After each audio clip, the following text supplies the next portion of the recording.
All right, everybody, welcome to another episode of Ranting with Wrenches. I'm Ricky, this is Joe. Let's go.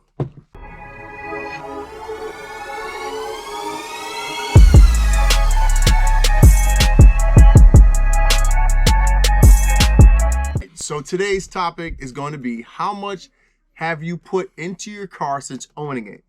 So as you guys know, I have had the 2016 RS going on about a little bit over a year now. Joe, on the other hand, has had his WRX much longer. So we're going to start off with Joe.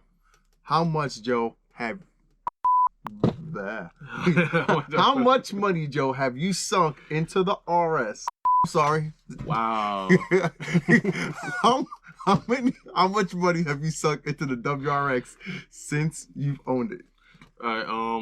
Those of you who don't know, I drive a 2013 Subaru Impreza WRX. How much I sank into it? I haven't calculated all, but I would estimate around, I'll say between 15 to 20,000 into the car. So that's over almost 6 years of me owning it. I had it since 2016. Yeah, I had it since 2016. Yeah, so, and then for those of you who don't know, he's got a built motor in there, right? Fully built motor. Custom exhaust. Yep, custom exhaust. What else? All the bolt-ons you could get, up pipe, down pipe. I have aftermarket turbos. Aftermarket turbo. Basically like a 20G. Okay. Suspension on it. Coilovers. And I have the front Perrin sway bar. Front mount and upgraded intercooler front mount. Yep. Upgrade intercooler mount. Mishimoto. Yep. The gold tooth. You got your typical AOS can on there. Yep. Crawford. That one. That's that. What else? So like all your suspension, like lowering springs or coilovers. Coilovers. Coilover. Yeah. I think we said the custom exhaust. Custom exhaust. So basically, I have custom headers that I made. Okay, the headers are custom. Connected to that is the NVIDIA N1 dual exhaust with the 4-inch, 4.5, I think. Jesus Christ. 4. Well, it was one of them, 4.5 or whatever. Dual in the back that was welded onto the end. The tips are okay. Yeah. I'm about to say 4-inch piping is absolutely insane. Like there's no reason for that much. And then I added the aerodynamic resonator to the exhaust. So yeah, if you're wondering why we're looking over here, because he's got like a whole stash of parts. It's just instead of a garage, it's just like a downstairs of a house. Yeah, then I add that. I would say about maybe 15 was like parts, sensors and stuff that you had to put on. I added the air ratio gauge, like maintenance and stuff like that, and upgraded like then monitoring parts. Yep. And then over that, I would say another 5 just for labor because I was still new into it, so I don't have my garage either, but I did most of the work, so you got to include that into it. So the tune, the tune, him putting everything together, taking it apart. I replaced the clutch twice since owning it. I had the stock one started to slip. Cheat me, I'm always on eBay, so the other clutch I got after the stock one, I end up finding a used one. Oh, what? You went with a used? I don't think I've ever heard anybody get a used clutch. Maybe a used flywheel, and then you resurface it, or pressure plate and flywheel, but not a used actual clutch. Hey, me, I try everything, but is it made out of cardboard? Guy was like, yeah, I only put like 2,000 whatever miles on it. Brand new. I took it out because I had to upgrade. End up getting that one. And that one, like, it lasted the whole winter into like the spring or summer. Yeah. And then that one started to slip too. Now, was that because of like you were putting out more power, or just from driving it was worn out? I think I got it retuned when I put that one in there. And then after that, it just got worn out to the point where all right, that makes sense. It was horrible. That makes sense, because I'm about to say, there's no way he put 2,000 miles on that clutch and then it started slipping after 3 months. So, yeah, that's about it. All right, so Joe put race car money in. You know, street level race car, around 20 grand has been invested into the Subi. I, on the other hand, have not invested that much into the RS. I got extremely lucky when looking for this car. I got it shipped to me from out of state, so I never got to physically look at the car, climb underneath it, What state did it come from? It came from Kansas. So like, was it Ohio? No. So like, if you need to look at a map, Kansas is like dead smack in the middle of like the U.S., like to the left of, I think it's like Missouri, and like above Texas. It's like smack dab in the middle, dead center. And I literally forgot it was a state when I was looking for the car. I'm like, Kansas. I'm like, you mean like where Superman's from? Yeah. So I used Car Gurus to find it, and it was I did all the research and everything, and I found it at like a really good price point, and the price that they had it listed for included shipping. So they were using like standardized shipping. So they were estimating like $1,300 in shipping. I got it for like less than that. But when I looked at the pictures in the description, you could tell that it had an aftermarket intake because it was like the bright NOS blue Mishimoto feed pipe. You could tell it was an aftermarket exhaust because the tips were bigger than the regular ones. You could tell like it was tinted. You could tell that there was some work done. But like there was no body work done to it. There was no like splitters or fender flares or anything like that on it. So you couldn't really see how much work had been put into it. So I spoke to the guy. They had only had it there for about 2 days, and they had another one, a black one as well. But the black one I think had like 70,000 miles. This one had 63. So, and they drove it a little bit, obviously, to get it to the area where it was shipped from. So they added like an extra 200 miles on it before I got it. So when I got it, it was actually a little bit over, like it was closer to 6,400. But, not a big deal. And when I got it, it already had, hold on, let me pull up my list. Oh, wow. Well, you gotta know what's in your car. So, you know what I mean? So it had the Mishimoto cold air intake with, so like that's the intake box and snorkel. It had a Roush catback exhaust system with active, with maintain the active exhaust valve. And this is straight pipe. There's no cat. The only thing that's on there is about like a 3.5-inch resonator that's on there. Montoon lowering springs, ETS performance intercooler, the 3.5-inch with the hard piping, Turbo Smart internal dual wastegate actuator, a UPR stainless steel catch can, CNT straight down pipe, Turbo Smart dual. Well, I added the combination valve. I added that. It had the NX2 precision tuning turbo, which over, was it, when I looked up the OEM one, it's like a 4238 like impeller versus compressor.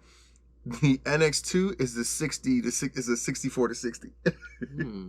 So it's a pretty significant upgrade, and that turbo is capable of making up to 600 horsepower with the right components attached to it. Radium engineering oil cooling baffle plate. I added in radium high flow fuel filter, Exhaust bypass valve I added on. Like the rear hatch struts. Jacking rails were already installed on it. I added a manifold spacer just to have a little bit more room like behind the intake manifold, and then also to allow a little bit more air into the like volume into the system. What else? I mean, that was in the UPR breather. So I put in the which replaces the oil fill cap. So it's a valve actuated breather. TB Performance strut tower and brace, which, you know, those videos, by the time you guys see this, will have both been up. So I'll pop them up here in the corner and down in the description. Rear wiper delete, rally armor mud flaps, that stuff I added. Boomer racing short. So I mean, out of everything, how much you think all that is? So the stuff that I did not put in, easy's like $5 grand, 6. Now, mind you, I don't know if there's an upgraded clutch in there either. I'm assuming, because from what I read, the manufacturer's clutch is rated for 450. When we took it to the dyno, that was a Mustang dyno, they gave us the readout of 380. So you add the additional 20% that typically a what's the other dynos? A dyno jet. Yeah, dyno jets usually read 20% higher because they don't factor in like resistant force. So at the wheels, you're probably looking at more like 410. And so it's putting out some pretty good power. But I would probably say about maybe like $5 to $6 grand, like overall worth of work is what was put into there before I got it. I myself, if you factor in replacing the transfer case, the PTU, I would say I've probably put in about $3 grand. So I'm getting close to like matching it. Unfortunately, it was all for a drivability component instead of a fun component. Yeah. I mean, I'm looking to do other stuff to it. It's just, you know, having to do that PTU blaze really it set back and fucked up shit, you know. But yeah, so I mean, it's like I said, I got really lucky, and not many people, especially a car like that, are you gonna find it worked up. If it was like an Evo, I would understand.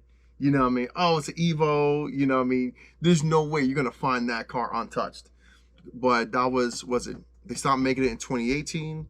I got the car in 2021. So that's what, 3 years later, and I got one of the first models. So, and I did check for the cylinder head gasket recall. So that one was good. You know, I got another video as I walked from one of the first few videos of RS. I checked that out. So, but yeah. So you got me beat. You got me beat. I probably won't catch up to you. Nah, not really. Nah, the only way I'll catch up to you is if I completely go and get and build another motor. Because even then,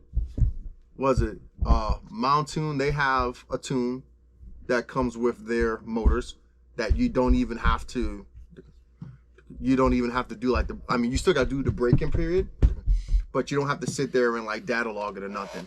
They've already done the research and whatnot. I think the motor, that one motor that they have, it's actually it's a built-up 2.3 liter.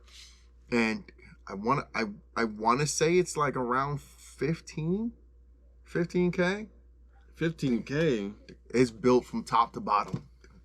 So it's got aftermarket crank, it's got aftermarket bearings, aftermarket connecting rods, aftermarket pistons, aftermarket cams, aftermarket valve train. That Superman. Well, it's the whole block. Yeah, heads, everything. It's everything. Oh, okay. It's everything. It's 15 grand. Right, get it, that makes sense. swap all your components over, drop it in. That makes sense. Because there are some companies that sit there, they'll take like the 2.0 out of the Ford Fusion. That's a really strong motor. And they'll build that motor up.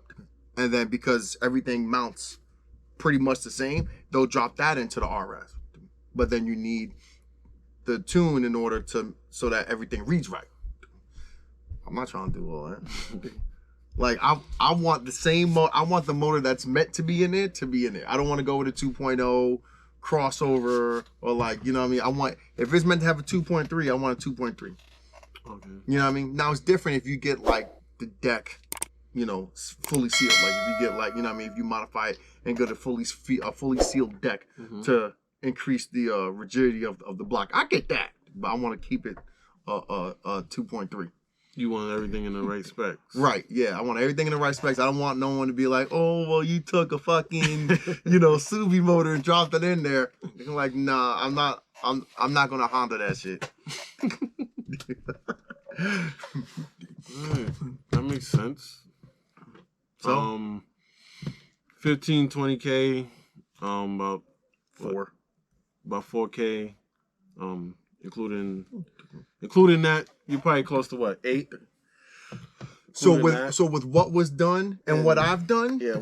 Overall, I would say about probably close to 8K has been put into this car, because the ETS kit is I want to say 2,500. The 2,500 for that. The turbo, the turbo kit is about 18, and then, you know, all those other, downpipe, I would probably say is like 3. The exhaust, I would probably say, is about 3.5, 4. Actually, yeah, I would say. I mean, I might about 8.5, maybe pushing 9 on the high side. So, but the main thing is that I want to find out what clutch is in there. I think it's a higher rated clutch, because there is a I can't remember the name, but CJPonyParts.com sells it. It is a stage 1 plus clutch rated for 445 foot-pounds of torque. So I think that may be in there. I'm hoping that there is a different clutch in there. I think it has to be. How would you get the turbo in there? Yeah, you gotta drop the subframe. I don't see why he wouldn't put a. You gotta I mean, honestly, though, like doing the transmission is not hard. Doing the transmission is like your typical front longitudinal engine. You know what I mean? You just disconnect your mount. You take off all your bolts. You disconnect your axles, and then you're good to go. You don't even have to disconnect the transfer case. You can if you want, but you don't have to. But if you want to do the turbo, you've got 2 ways you can do it. You can take off the transfer case and kind of struggle to reach like the upper connections of like the banjo bolts for like the oil and the coolant, or you can just drop it as much as possible, give yourself that extra 5 to 6 inches, and then just boom. And really, all the turbos that are available for it are all OEM placement. Okay. So there's no modification. No modification needs. The only one that's kind of OD is Mountoons. I think it's like a 70. It's like a 75, 73. And so what they did was the snorkel it's not built onto the turbo. So with all of the other turbos, like the OEM and the NX2, the snorkel was built into the housing, right? With this one, there's a flange, like a square flange. Adapter plate? Yeah, and like an adapter plate. So it's got a gasket, almost like an exhaust system. So you got to bolt that up first, and then you bring the bottom piece up, and then actually bolt the turbo to that, and that, bro, that joint is freaking like, it's like the size of this. it's like it's like a 3.5 inch freaking feed pipe. It's bananas. That goes to that 15K motor.